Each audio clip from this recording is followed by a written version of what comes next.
Magandang araw mga kabarangay. Kumusta na po kayo?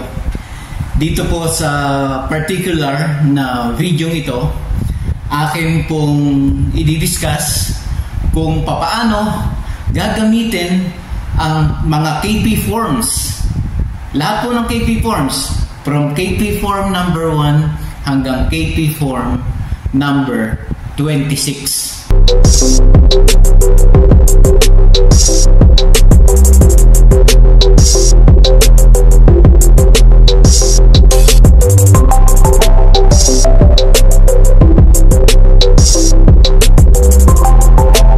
Mga kabarangay, ang KP forms na ginagamit po sa proseso ng pag-aayos ng mga hidwaan na under ng Katarungang Pambarangay ay isa pong mahalagang bahagi sa pagpapatupad ng Katarungang Pambarangay.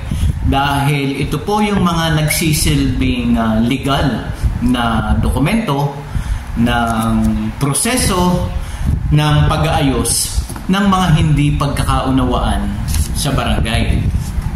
Kasi po madaming mga barangay ang hindi naiintindihan ang nilalaman ng mga KP forms. Halimbawa na lang ay kung ipapatawag ang complainant at ang respondent, sila po ay gumagamit ng isang forma lamang. Bagamat ang Katarungang Pambarangay po, ang proseso nito ay informal, pero dapat po ay mayroong kaayusan. Sinasabi po yan sa KP rules. Kaya po isang paraan ng pagkakaroon ng kaayusan ay ang tamang paggamit ng mga KP forms. So dito po sa video ito, lalahatin ko na kasi previously may mga videos tayo na paputol-putol yung mga KP forms. So ngayon po, for purposes of the new secretaries na uupo sa barangay, para po sa kanilang kaalaman, ay gusto ko pong i-discuss na lahat itong KP forms para yung ating mga bagong secretaries ay magkaroon ng guide. Secretary ng barangay magkaroon ng guide kung papaano gagamitin ang mga KP forms na ito. Mga kabarangay, mga barangay officials, alam niyo po, ang paggamit ng KP forms ay nakakadagdag sa professionalism ng mga barangay officials, particularly ng punong barangay at ng mga lupon members. Kaya pong nakakadagdag sa professionalism ng members ng lupon ay tataas po yung antas ng pagrespeto na maibibigay ng mga constituents dito po sa mga barangay officials. Mga kabarangay, para po sa reference na aking ginagamit dito po sa particular na video ito, ito po yung Katarungang Pambarangay Caudal na matagal ko na pong ipinopromote dito sa channel na ito. Maganda po ito dahil English and Tagalog itong Katarungang Pambarangay law na ito. Pati po yung mga KP forms ay tinagalog din dito sa caudal na ito. Kaya po madaming umorder na sa akin ng ganito from Luzon, Visayas, Mindanao, at napapakinabangan po nila yung mga nilalaman po nitong book na ito. So simulan ko po sa KP form number 1. At bago tayo pumalaot sa KP form number 1, gusto ko po munang basahin yung section 399 paragraph A. Sabi po dito ay nilikha sa bawat barangay ang lupong tagapamayapa na rito ay tinutukoy bilang lupon na binubuo ng punong barangay bilang tagapangulo at 10 hanggang 20 mga kasapi. Ang lupon ay bubuuin tuwing ikatlong taon sa pamamagitan ng paraang itinakda ng batas ng katarungang pambarangay. Okay, yung KP Form number 1, ito po yung basis.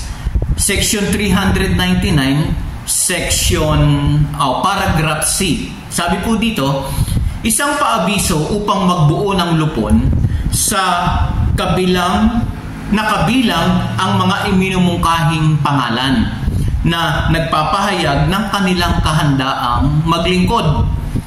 Ang ihahanda ng punong barangay sa nalolooban ng 15 araw mula sa kanyang panunungkulan. Ang ganong paabiso ay dapat ipaskel ng tuloy-tuloy sa 3 hayag na lugar sa barangay sa panahon ng di kukulangin sa 3 linggo.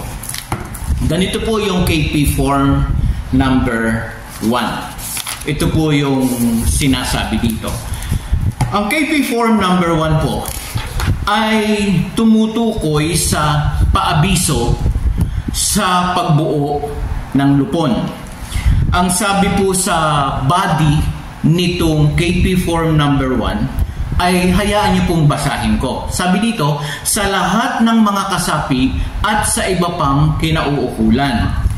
Sa pagtalima sa Section 9, Paragraph A, Kabanata 7, Pangkat 1, Aklat 3, Kodigo ng Pamahalang Lokal ng 1991, ito po yung RA 7160, ng Batas ng Katarungang Pangbarangay, ipinagbibigay alam ang pagbuo ng lupong tagapamayapa ng barangay na ito.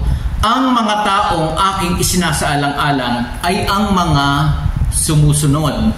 Ayan po, kung makita nyo sa book na ito, ayan, meron po ditong listahan ng mga tao na nagnanais o nag-a-apply para maging miyembro ng lupon tagapamayapa. Okay? Ililista po dito yung kung 20, pero at least 10 ang dapat na nakalista dito. Ano po ang dahilan? Bakit kailangan mayroong ganito? At pag nakasulat na dito yung mga tao na nag-a-apply para maging miyembro ng lupon, ito po ay ipapaskel, okay, sa loob ng hindi kukulangin sa 3 linggo sa 3 matataong lugar sa barangay. Halimbawa po, sa barangay mismo, kayo ay magpapaskel ng KP Form number 1. O kaya ay sa mga basketball court, o kaya ay sa mga covered court, o kaya ay basta sa mga matataong lugar, 3 matataong lugar, nire-require po ng batas na itong mga aplikanteng ito ay dapat nakapaskil doon. Bakit? Para po malaman ng mga tao kung sino itong mga tao na nagnanais magsilbi sa barangay sa pamamagitan ng pagiging miyembro ng lupon tagapamayapa. Bakit ulit? Para makita ng mga tao na kung qualify ba itong aplikanteng ito o hindi. Kung hindi qualify ang aplikanteng ito, pwedeng pumunta ang sino man po na miyembro ng barangay, residente ng barangay, at ipaalam sa kapitan na hindi qualified ang taong ito para maging lupon. Ano yung mga qualification? Meron na po akong video dito sa Katarungang Pambarangay channel kung ano ang mga qualifications para maging isang lupon tagapamayapa. Dito po sa KP Form number 1, ang pirma po dito sa baba nito ay walang iba kundi ang punong barangay. At mga punong barangay, huwag niyo pong kakalimutan na lagyan yung inyong nakapaskil na yon ng babala. Okay, babala po na ang pagsira dito o yung pagdumi dito sa notice, dito sa KP Form number 1 na nakapaskil sa 3 matataong lugar sa barangay ay ipinagbabawal at ang lumabag dito ay may kaukulang parusa na ayon sa batas. Mahalaga po ito. Ito po ay legal na proseso. Itong ginagawa nyo ito. Matapos po ang pagpapaskil ng KP Form number 1 at dumating na yung panahon na nakapili na ang punong barangay, among the list ng mga aplikante sa KP Form number 1, maglalabas na po siya ng KP Form number 2. Ito pong KP Form number 2 ay notice, at dito po sa notice na ito nakalagay dito yung basis, yung legal basis ng pagkakahirang dito sa bagong lupon na pinili ng kapitan. Take note mga punong barangay, ang pagpili po ng lupon ay sarili ninyong desisyon. Ito po ay inyong kapangyarihan lamang. Hindi na po kailangan ng pagsang-ayon ng sangguniang barangay para sa inyong pagpili kung sino ang dapat maging miyembro ng lupon tagapamayapa. Ito po ay kayo lamang ang may kapangyarihan na pumili kung sino ang karapat-dapat maging lupon member. Alam niyo po itong KP Form number 2 at KP Form number 3, halos iisa halos iisa yung kanilang nilalaman. Ang kaibahan lang nung 2, andun yung batas na naging basihan sa pagpili ng lupon. At yung KP Form number 3, number 3, ito po ay bukod doon sa sinasabing notice dito sa napiling lupon, ay kinakailangan po na sila, sinasabi dito sa KP Form number 3, ay magsisilbi na rin, okay? Ayun ang gusto kong sabihin pala, nagsisilbi na rin imbitasyon kung kailan, saan, at anong oras sila manunumpa sa kanilang tungkulin. Ang KP Form number 4 naman ho. Itong KP Form number 4, ito ay yung listahan ng mga napili na ni Kapitan. Yung final na listahan ng napili ni Kapitan para maging miyembro ng lupon sa kanyang termino.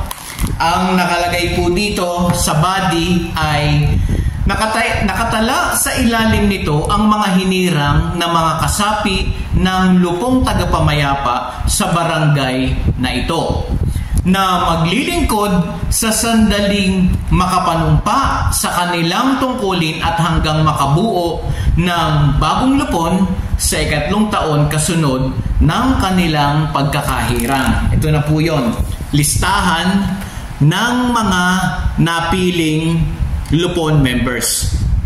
Take note mga kabarangay, mga punong barangay, ito pong final na listahang ito, kung saan nyo ipinaskil yung KP Form number 1, maaari nyo din pong ipaskil itong KP Form number 4 gaano katagal na nakapaskil doon sa 3 lugar sa nilolooban po ng inyong termino. So kung kayo ay maglilingkod sa barangay sa loob ng 3 taon, 3 taon po itong nakapaskil doon. Maliban na lamang kung mayroong nawalang miyembro ng lupon at may napadagdag na bago, ay di isasama nyo po sa inyong listahan. Kagaya po ng KP Form number 1, bibigyan nyo ng babala ang mga mamamayan ng inyong barangay.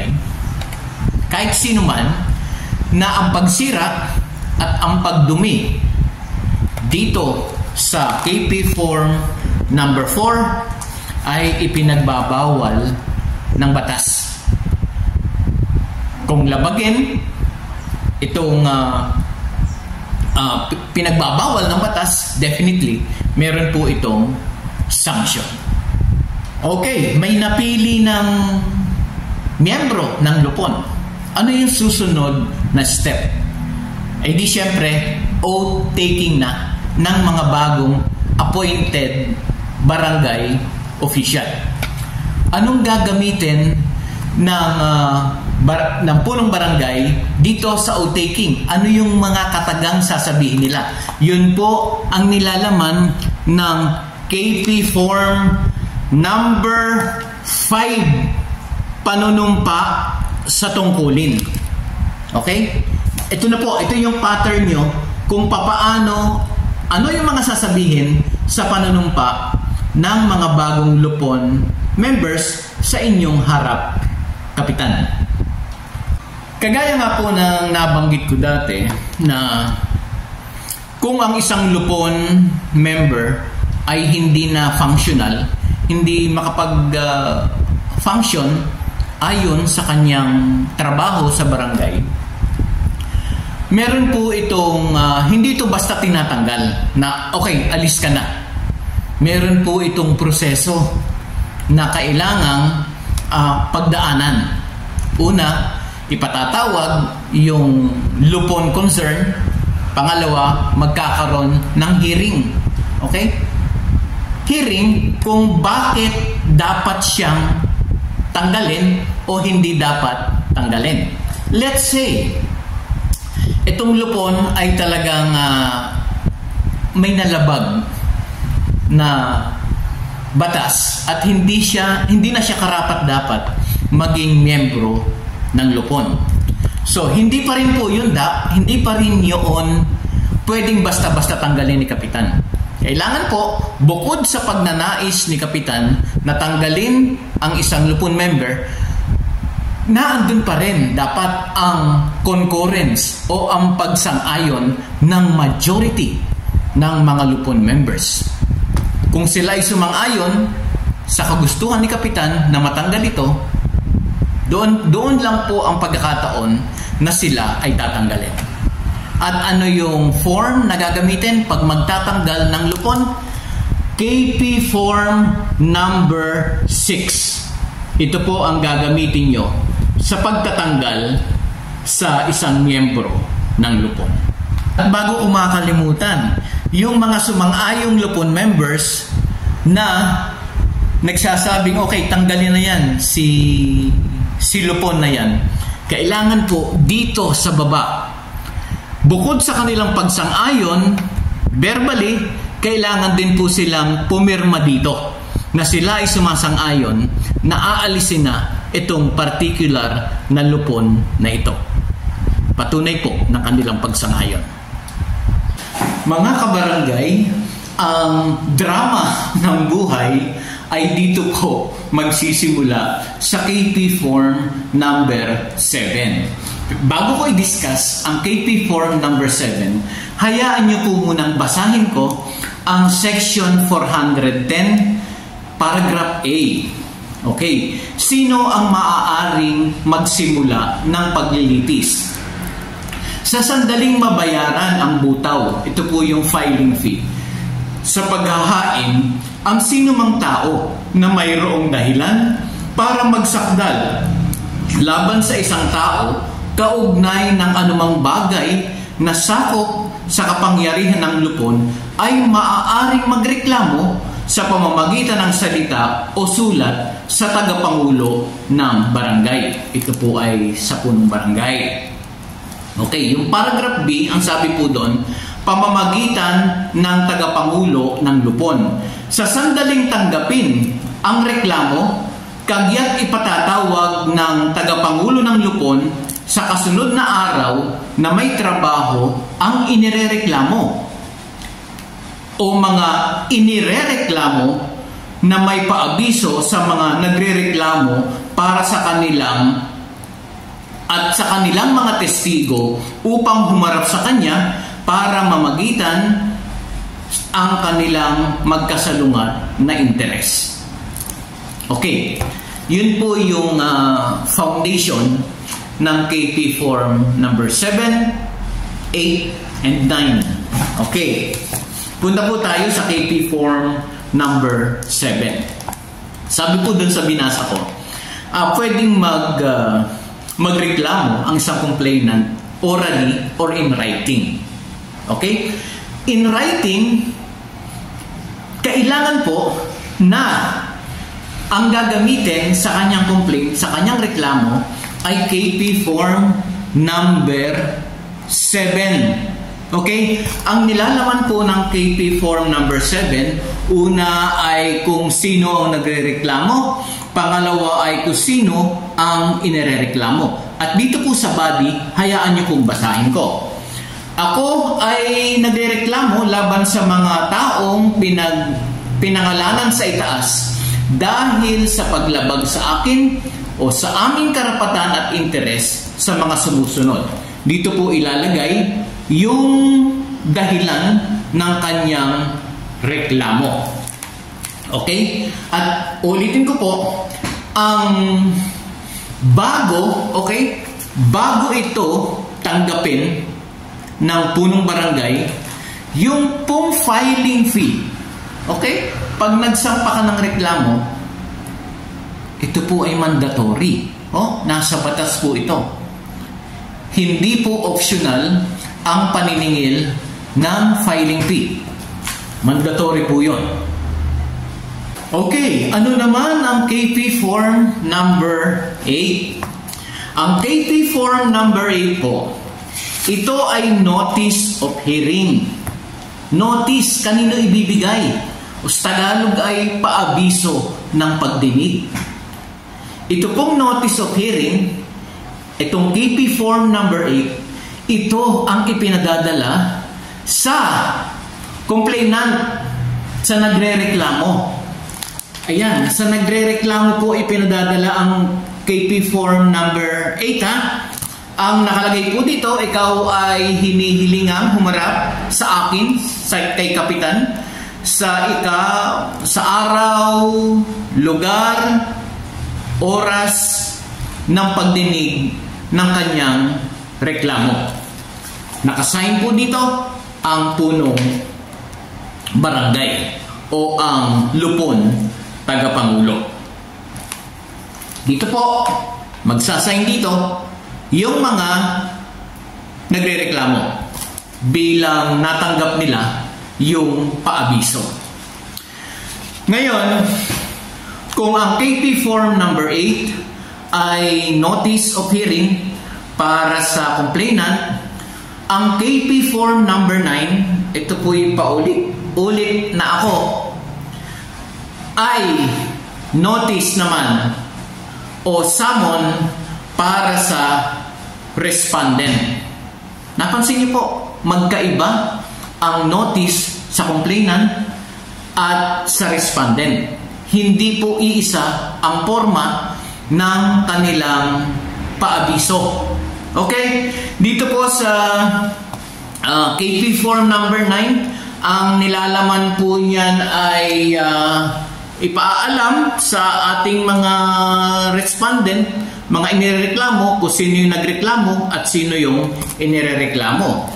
At dito po, kagaya ng sa KP Form number 8, yun pong body ng KP Form number 9, ito ang sinasabi. Ikaw ay pinatatawag upang humarap sa akin kay punong barangay ng personal kasama ang iyong mga testigo sa araw, lugar, oras, at ang nakalagay po dito sa paragraph 2, ito paragraph 2, ang sabi po dito, binabalaan ka na ang iyong pagtanggi o sadyang di pagharap upang sundin ang patawag na ito ay maghahadlang sa iyo na makapaghain ng ganting sumbong na magmumula sa reklamong ito.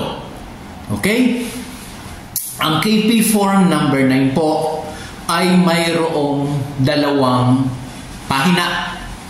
KP form number 9 page 1 at KP form number 9 page 2. Ito namang page 2, anong dahilan bakit may page 2 yung summon ng barangay kay respondent?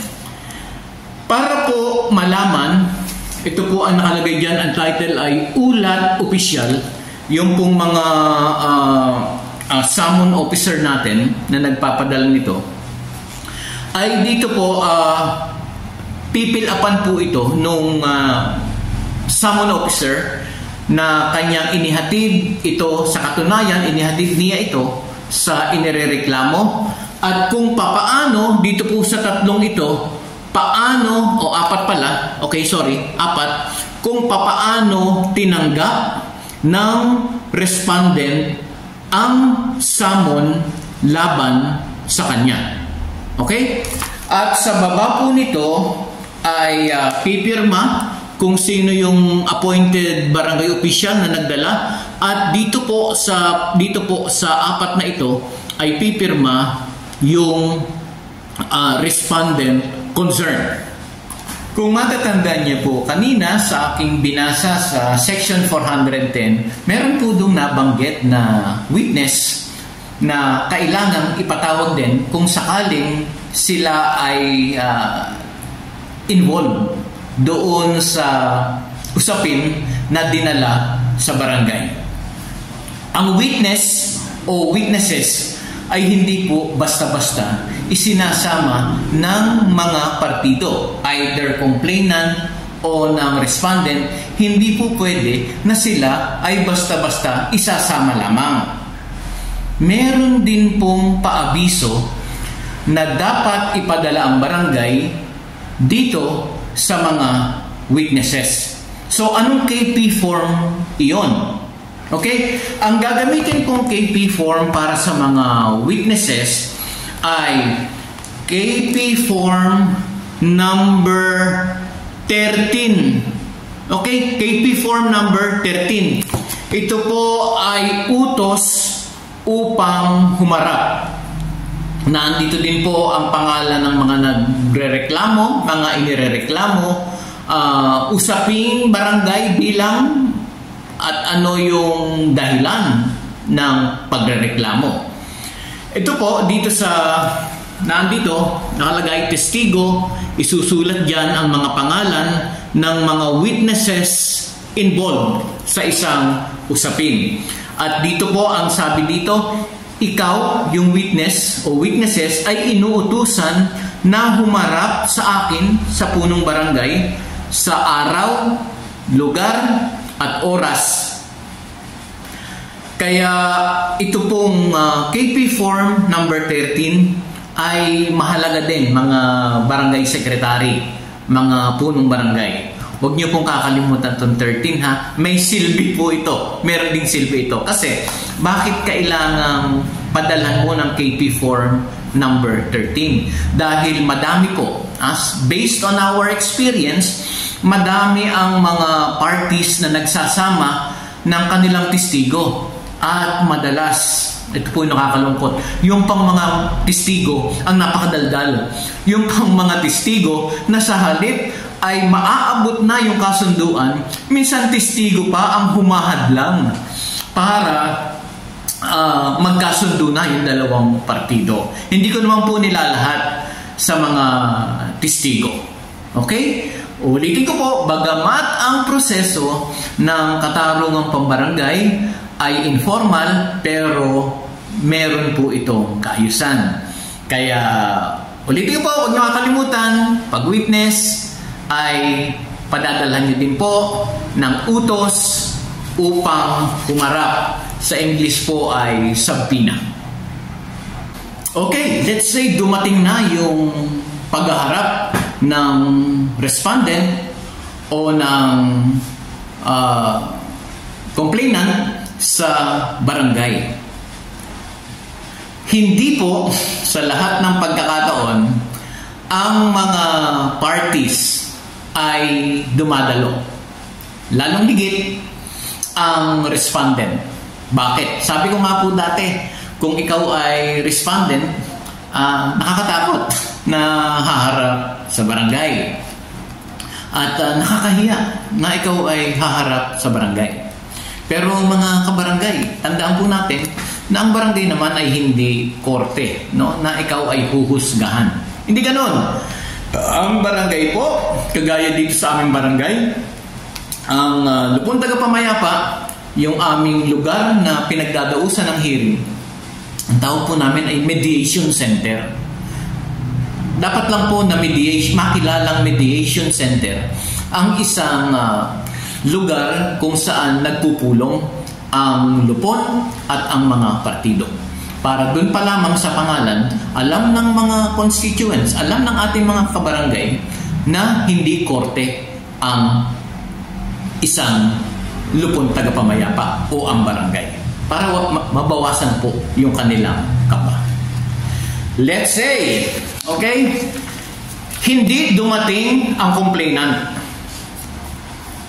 Pag hindi dumating ang complainant, mga kapitan, mga secretaries, okay, mga Lupon members, wag po agad-agad na sila ay i-dismiss yung kanilang kaso.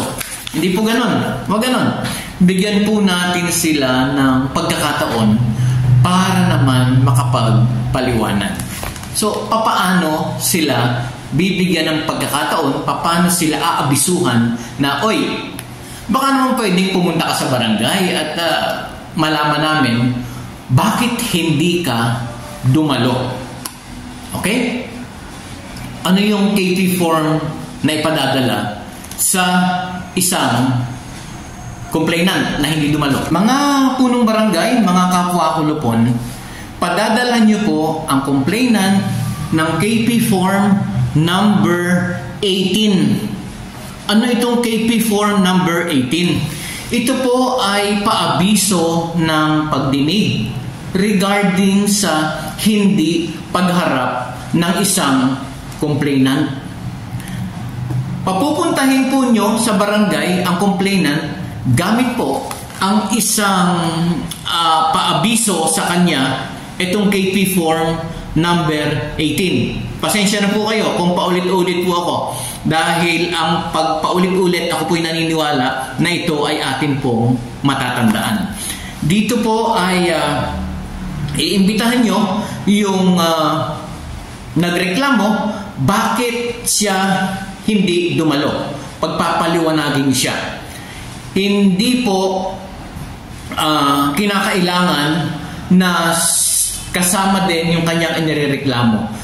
Yung complainant lang ay sapat na para po siya ay pumunta sa barangay, magpaliwanag sa punong barangay kung ang usapin ay nasa mediation o magpaliwanag sa mga pangkat tagapagkasundo kung ang usapin ay nasa level na ng conciliation. Kung anong araw, kung anong oras, at saan lugar.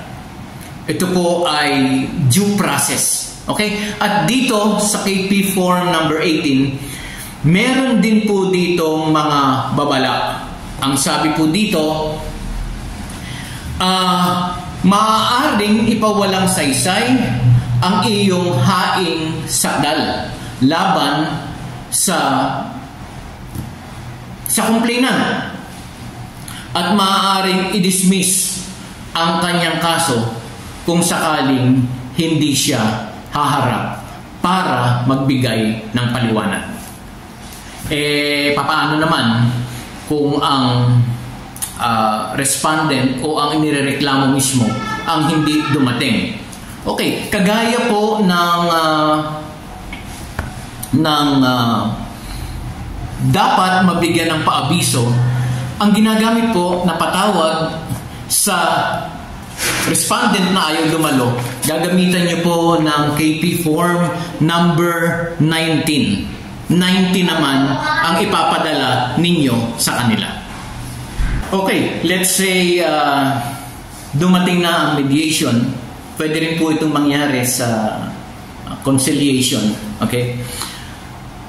hindi talaga magkasundo ang mga partido, ang complainant, ang respondent, ayaw talagang magkasundo. At any stage po ng barangay amicable settlement proceedings, maaaring i-offer ng punong barangay o ng mga pangkat tagapagkasundo yung tinatawag na arbitration. Okay? Ang arbitration po ay ito ay isang paraan din, isang ADR na ginagamit ng barangay para po sa pag-aayos ng mga gusot na kinasasakutan ng mga members ng barangay o ng mga residente ng magkaparehong bayan o magkaparehong lungsod. So itong arbitration, at sabi ko nga kanina, at any stage ay pwede pong i-alok. So ngayon, hindi basta ganon na i-alok mo, pumayag, verbally, okay, arbitration na agad. Hindi po. Kailangan ang mga partido, ang complainant at ang respondent, kailangan magkaroon sila ng agreement for arbitration. Ito po ang nilalaman ng KP Form number 14. Okay? Na dito po sa KP Form number 14, kagaya nung regular format na andun ang pangalan ng nagrereklamo, andun ang pangalan ng inirereklamo, at dito po sa body, hayaan nyo pong basahin ko. Dito sa body ng agreement for arbitration, sa Tagalog po ay kasunduan para sa paghatol. Ang sabi dito, kami ay nagkasundo na idulog ang aming sigalot sa paghahatol sa punong barangay o kaya ay sa pangkat tagapagkasundo, kung alin man ang angkop o kung nasa ang stage na yung usapin. At pagkakaisahan namin na aming susundin ang hatol na maaaring igawad dito. Napakahalaga po nito na hindi lang dapat verbally sila ay sumang-ayon. Kailangan po in writing sila din ay sasang-ayon. Ulitin ko po yung binanggit ko kanina na aming susundin ang hatol na maaaring igawad dito. Mabigat po ito. At ginawa namin ang kasunduang ito, okay, ng malaya at kusang loob na mayroong ganap na pangunawa sa anumang uri ng magiging bunga nito. Yun po ang pinaka maganda doon, na kung anuman ang kahinatnan, anuman ang judgment ni kapitan, ni punong barangay o ng pangkat tagapagkasundo, sila po ay sasang-ayon at yun po ay patutunayan ng kanilang mga lagda dito sa ibaba. Kung merong agreement for arbitration o yung sa Tagalog, kasunduan para sa paghatol, siyempre merong arbitration award. At yung pong arbitration award o sa Tagalog ay gawad ng paghatol, ay hindi basta-basta sinasabi na okay, magbabayad ka sa kanya, siya ang tama, ikaw ay nagkamali sa area na yon, kaya magbabayad ka. Yung pong arbitration award o yung gawad ng paghatol ay kailangan in writing din. Saan nakalagay? Sa KP Form number 15. Okay, KP Form number 15. Ang nilalaman po ng KP Form number 15 ay ang mga sumusunod. Matapos na marinig ang mga salaysay na ipinahayag at sa maingat na pagsusuri ng ebidensya na iniharap sa usaping ito, ang hatol ay iginagawad tulad ng mga sumusunod. Ayun po ay signed by the punong barangay, at kung nasa conciliation, signed by the pangkat members. Okay po? Napansin niyo ba na bawat kilos, bawat level ng pag-uusap dito po sa katarungang pambarangay ay mayroong KP forms na dapat i-issue sa mga taong involved. Okay? Ang ganda po. Sa una, sabi, ang dami naman. Sabi, reklamo, napakadami naman na KP forms. Pero hindi po ganon. Hindi po ganon. Huwag niyo pong isipin na napakadaming KP forms na dapat tandaan. Hindi po. Gawin niyo lang ito, kagaya ng ginawa namin dito sa aming barangay. Ginawa lang namin dahan-dahan, then eventually, nakabisado na namin. Pag ito po'y ginagawa niyo araw-araw, napakadali nang makabisa itong mga KP forms na ito. So, may babasahin po ulit ako dito sa Section 10 kasi po itong Section 10, for your information, ito po yung procedural aspect ng katarungang pambarangay. Napakahalaga nito mga punong barangay, mga kapwa kulupon. Huwag niyo pong palalampasin na hindi matutunan itong Section 410 ng Republic Act 7160. Dito po sa paragraph B, nabasa ko kanina yung unang bahagi dito. Meron pong nilalaman dito na kung siya o kung ang punong barangay ay nabigo sa kanyang ginawang pamamagitan sa loob ng 15 araw mula sa unang pagharap ng mga panig sa harap niya, muli siyang magtatakda ng petsa para sa pagbuo ng pangkat ng naaayon sa mga tadhanain ng kabanatang ito. So, ito po yung dahilan ng KP Form number 10. Okay? Hindi lahat ng kapitan na pagdating sa mediation nasosolve na niya yung problema. Minsan po dahil talagang medyo may konting technicalities, madaming malalim yung pinag-ugatan ng awayan ng mga partido, hindi nakakaya ni kapitan pag-ayusin ang mga partido within the period of 15 days sa mediation. So kung hindi niya mapag-ayos within the period of 15 days from the time na una silang nagharap, hindi niya pwedeng i-extend yung panahon ng mediation. Hanggang 15 lang po yun. Paano gagawin na? Di ibababa na niya ito. Magko-constitute na siya ng pangkat tagapagkasundo. Okay? Yung proseso po noon ay tatanong ni kapitan kung sino among the lupon members ang gusto ng mga tao o ng mga partido sa hidwaan, kung sino yung magiging miyembro ng pangkat tagapagkasundo. 3-man panel, ito pong pangkat tagapagkasundo, na aayos sa kanilang problema. At ito po yung tinatawag na last attempt para ayusin ang kanilang hidwaan. Ngayon, let's say may napili na ang mga partido kung sino yung tatlo na naibigan nila. Ito po yung KP Form number 10. Ito po yung ginagamit ng kapitan na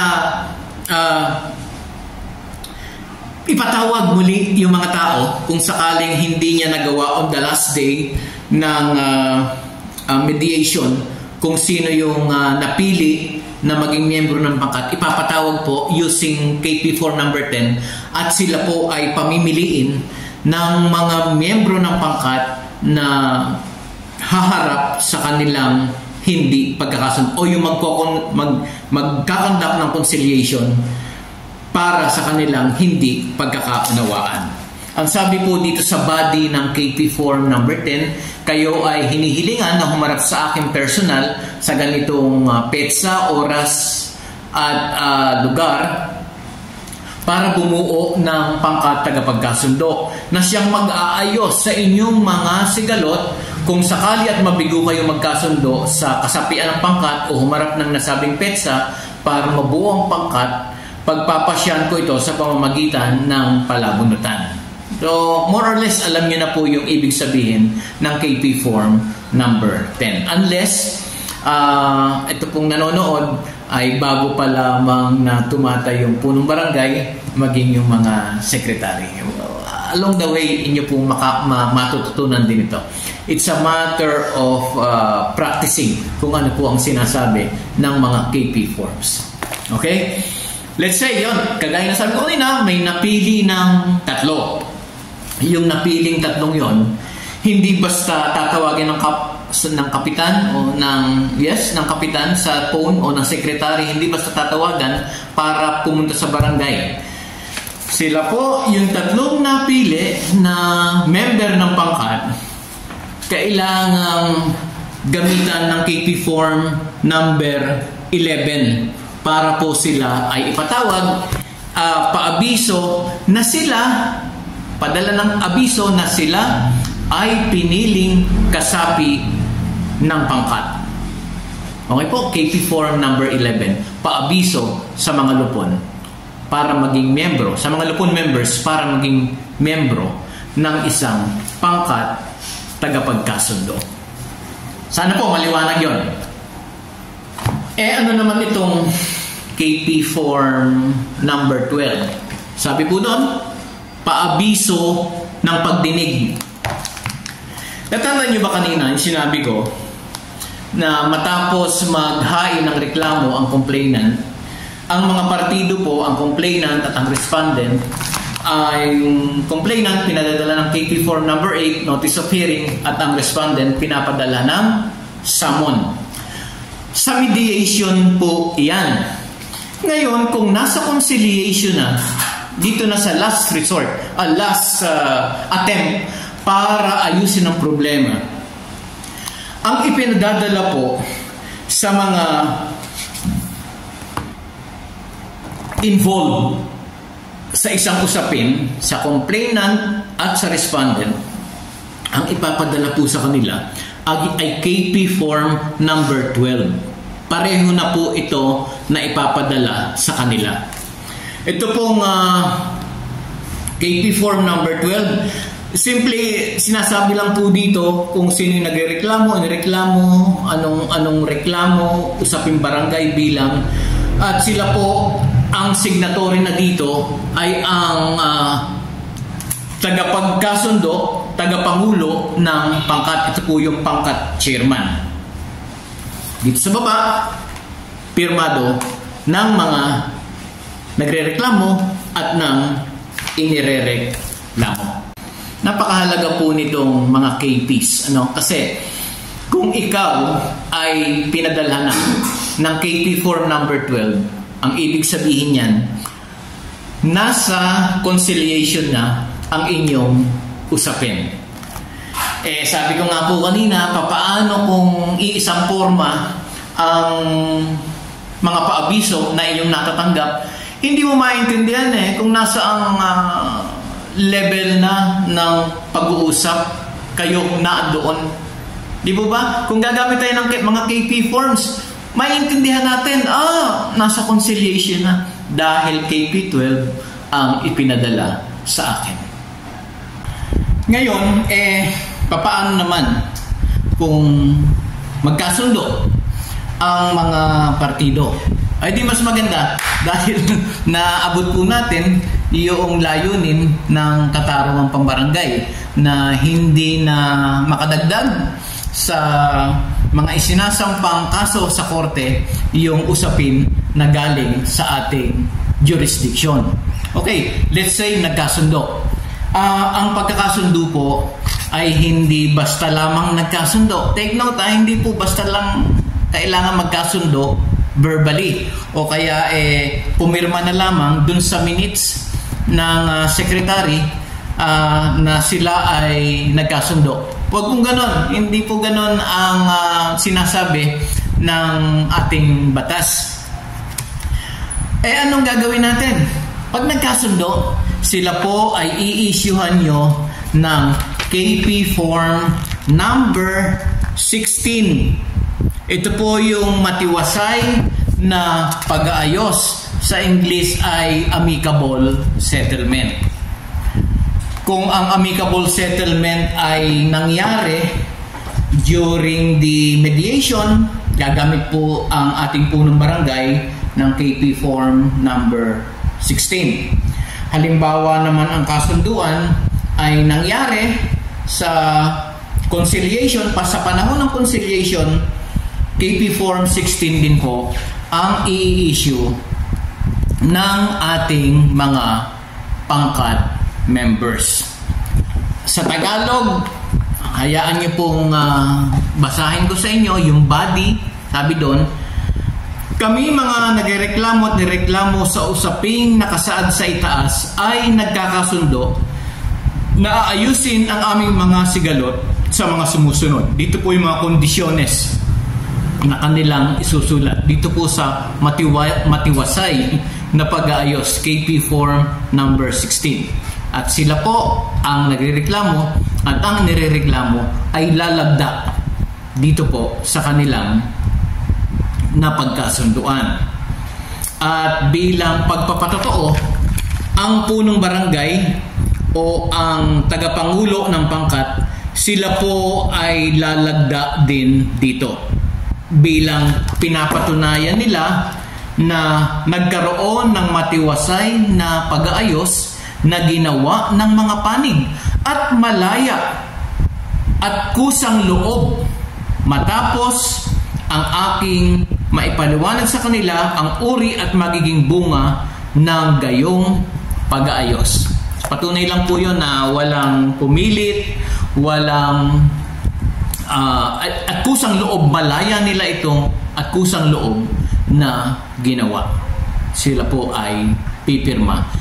Ulitin ko, ang amicable settlement ay inilalagay sa KP Form number 16. Matiwasay na pag-aayos. Meron akong kwento dito sa KP Form number 16. Alam niyo po, itong KP Form number 16, ginagamit ko po ito na conciliation technique. Bakit conciliation? Kasi lupon ako, hindi man ako kapitan para sabihin ko na mediation technique.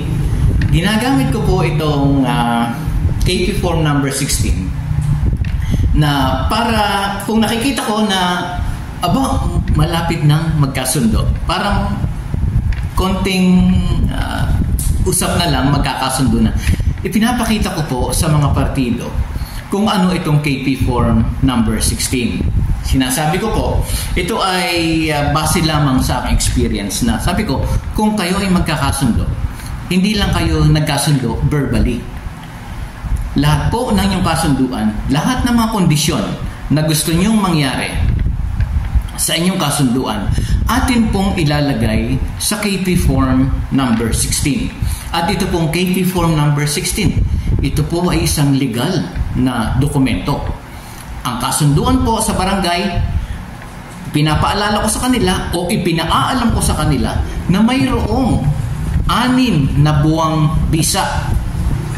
Yung validity, 6 months ang validity. At during that 6 months period, ang kasunduan po sa barangay ay mayroong kaparehong bisa ng desisyon ng isang korte. Alam niyo mga barangay officials, mga kapwa-kulupon, mga kapitan, nakakatulong po sa kanila na yung KP Form number 16 pala, mabigat pala yon. Legal na dokumento pala yon. Kaya po sila ay, okay, nakikipagkasundo na kami. Meron palang legal na basihan, mayroong legal na basihan, may legal na dokumento. Itong aming pagkakasunduan. Akin lang po yun. Pero gusto kong i-share sa inyo dahil nakita kong effective. Paliwanag nyo yung KP Form number 16. Okay, edi nagkasundo na. Pero, ito pong mga partido na nagkasundo, hindi lahat ng pagkakataon. Minsan, pag-uwi nila sa kanilang bahay, nag-isip o lumipas ang 2-3 araw, sila ay nag-isip na, teka, parang nagkamali ako dun sa aking pakikipagkasundo. Papaano kaya yun? Meron ng dokumentado na yung aming kasunduan. Ano ang gagawin ko para bawiin yung aming naging kasunduan? Take note, nangyayari po ito kasi minsan nabibigla lamang yung isa sa mga party na okay, makipagkasundo na ako para matapos na lang ito. Pero pag uwi nila sa kanilang bahay, naku, mali. Parang mali ang aking naging desisyon na makipagkasundo. Ano po yung gagawin ng tao o ng partido na tingin niya hindi tama yung kanyang pakikipagkasundo? Kagaya po ng sabi ko kanina, lahat ng kilos dito sa proseso ng katarungang pambarangay ay may katapat na KP forms. Ano po? Okay, gusto kong bawiin. Kung gusto niyang bawiin, sino man sa kanila, ang kasunduan, kailangan po niyang mag-fill up ng KP form number 17. Okay? Ang KP form number 17 po, ito yung repudiation.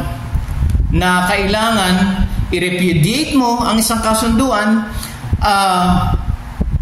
bago 10 araw simula nung kayo ay nagkasundo. Kailangan within that period ng 10 days, i-repudiate mo na. O sa Tagalog ay pagtanggi o bawiin mo na yung kasunduan. Pero mga punong barangay, mga lupon, tagapamayapa, at para na rin po sa kaalaman ng mga kabarangay natin na hindi naman barangay official, subalit sila po ay involved sa isang usapin. Hindi basta-basta binabawi yung inyong kasunduan. Maliban na lamang dito sa 3 mga bagay. Pwede niyong bawiin kung ang 3 bagay na ito ay present o alinman sa 3 bagay na ito ay present. Una, may pandaraya. Nadaya kayo. Number 1. Number 2, mayroong karahasan. Okay? Na parang napilitan ako dahil may dahas na ginamit para ako makipagkasundo. Kung wala man dahas na ginamit, yung pangatlo, meron pong pananakot, kaya siya nakipagkasundo. Kung present po ang 3 ito, ulitin ko, may pandaraya, may karahasan, at may pananakot, ito po lamang ang mga grounds. Okay? Ito lang po yung mga dahilan para inyong ma-repudiate ang inyong kasunduan sa barangay.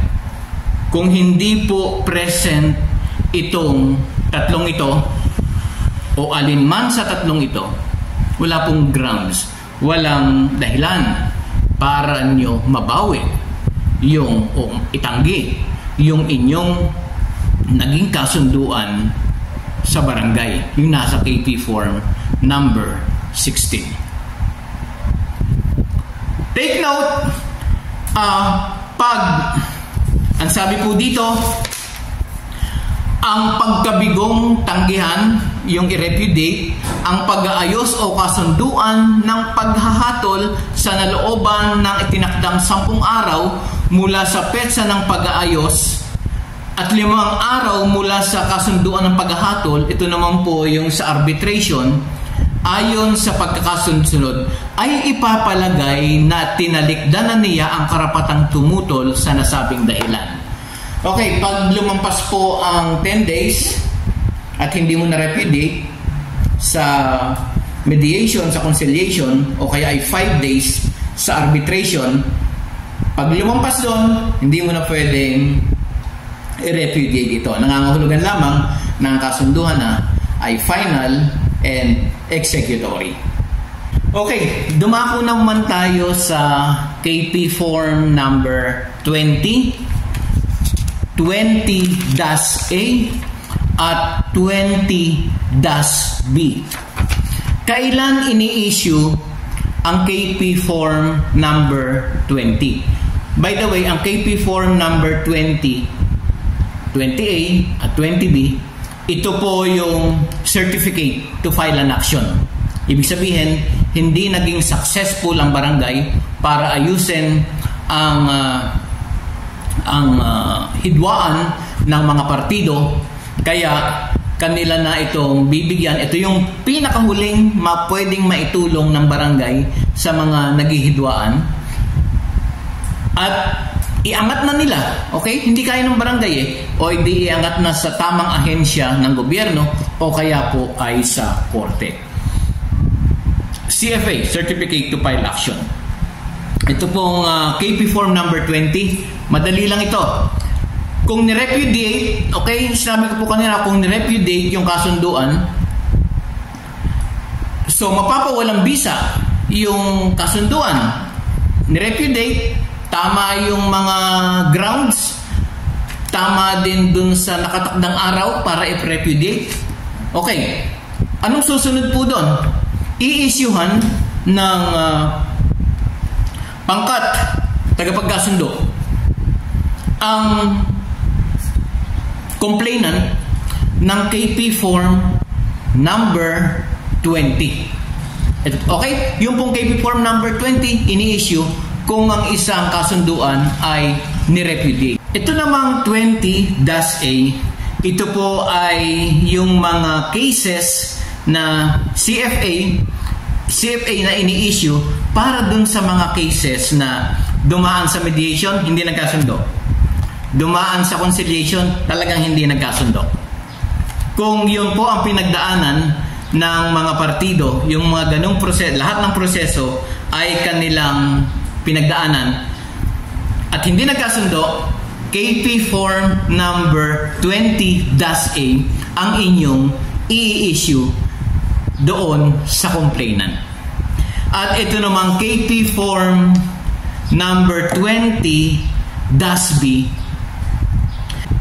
nagkaroon dito sa 20-B ng paghaharap sa mediation ang mga partido.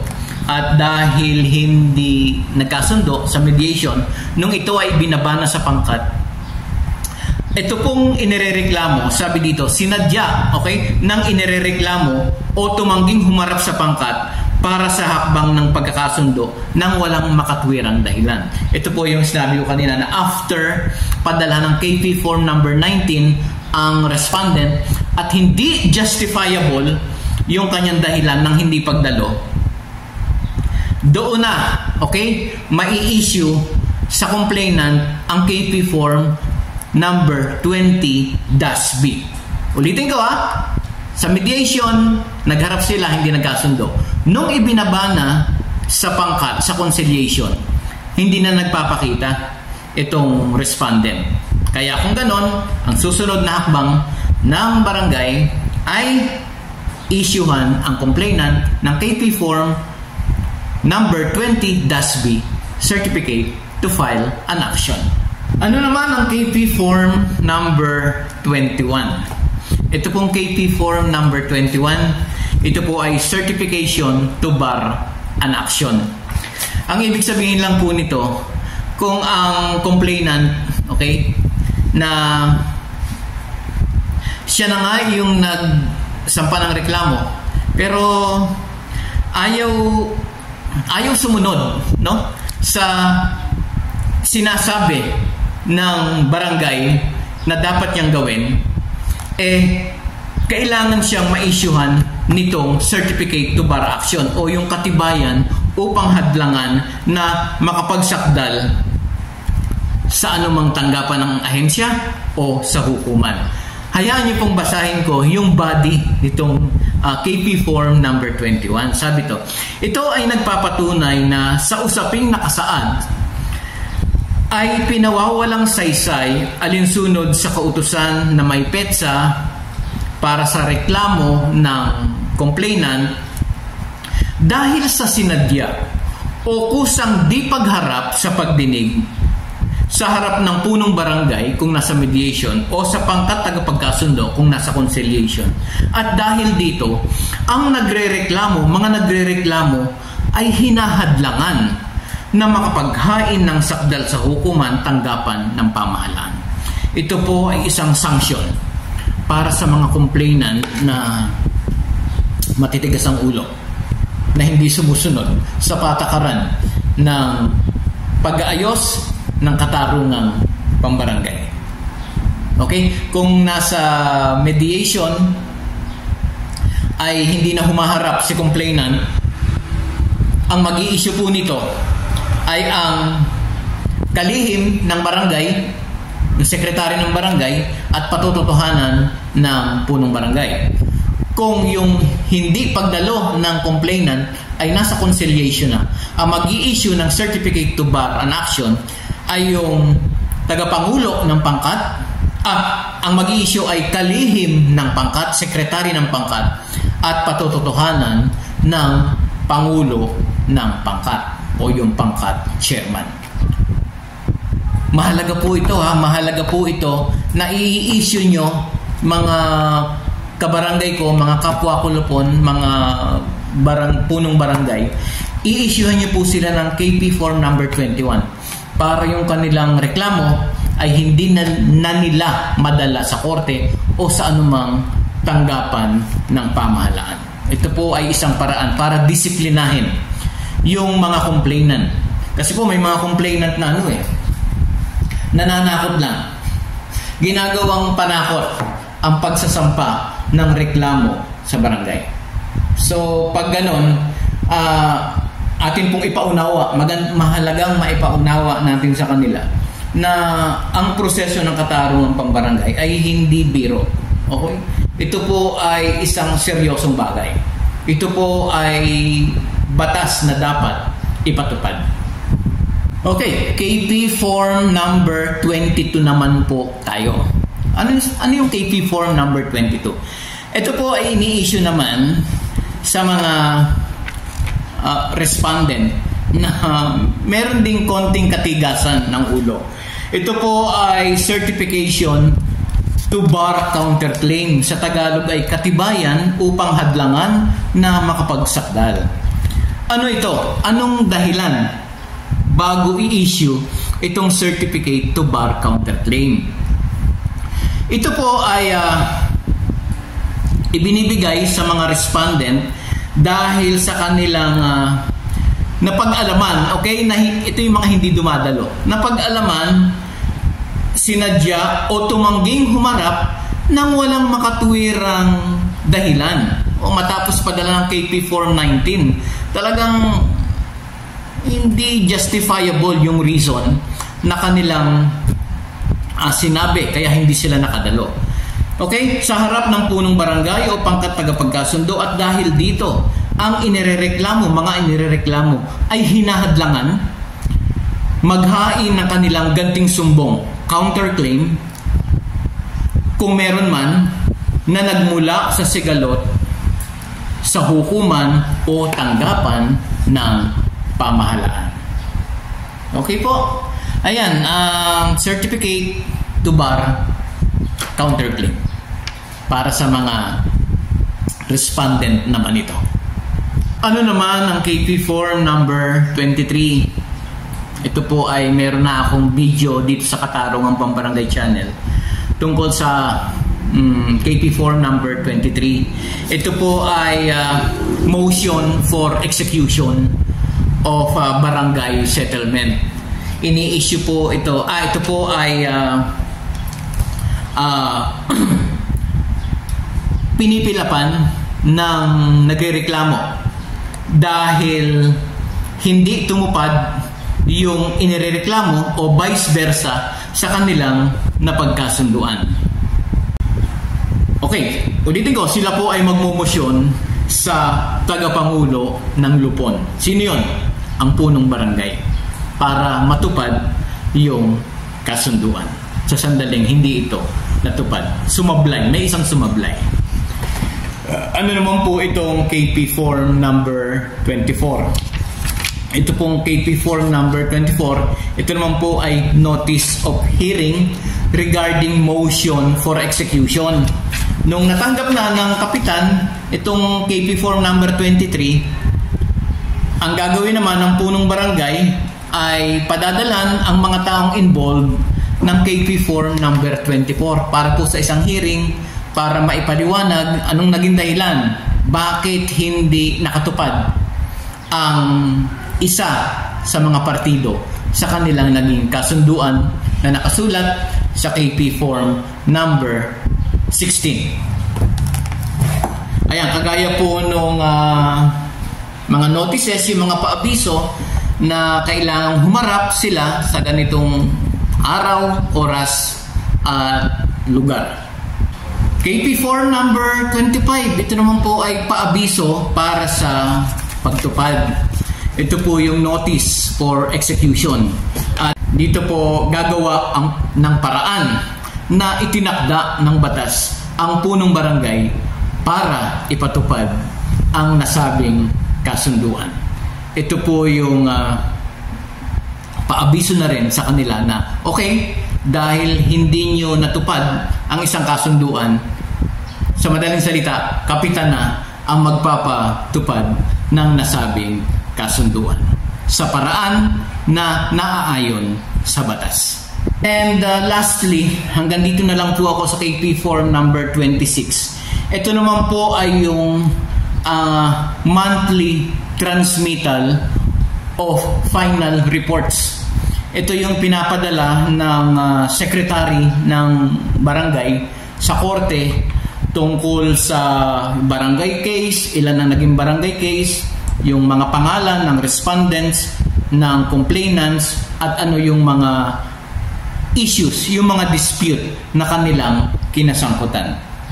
Monthly transmittal of final reports. Take note po, monthly dapat nagsasubmit ang secretary sa hukuman. Nakakalungkot po ito dahil merong isang lungsod na tinanong ko yung isang secretary ng barangay kung saan yung barangay nila ay naandun sa lungsod na yon. Hindi na daw tinatanggap ng korte ng ng korte nung lungsod na yon yung kanilang monthly transmittal o final reports ng pagpapatupad nila ng katarungang pambarangay. Sabi ko, bakit naman? Wala daw paglalagyan. Masikip yung korte at wala nang paglalagyan ng mga tambak na papeles. Nakakalungkot naman po. Pero hopefully, bilang tayo po yung nasa barangay, magawa pa rin natin itong lahat ng sinasabi, yung tamang proseso ng katarungang pambarangay. Kaya maraming salamat po sa inyo sa inyong pagtsitsaga na panoodin ito pong aking bidyong ginawang ito para sa mga KP Forms. At sana po ito ay makatulong sa mga bagong upong-punong barangay, mga bagong upong barangay secretary, at mga bagong upong lupon. Napakahalaga po nito itong mga KP Forms para, sabi ko nga kanina, bagamat ang sistema ng katarungang pambarangay, yung proseso ay informal, pero sa pamamagitan ng KP Form, isa po itong paraan para magkaroon ng kaayusan ang pagpapatupad ng batas. Kaya maraming salamat po. Ako si Jeffrey at patuloy po na nagpapasalamat sa lahat, maging subscribers man o hindi pa subscriber, sa patuloy niyo po na pagtangkilik dito sa Katarungang Pambarangay Channel. Salamat po.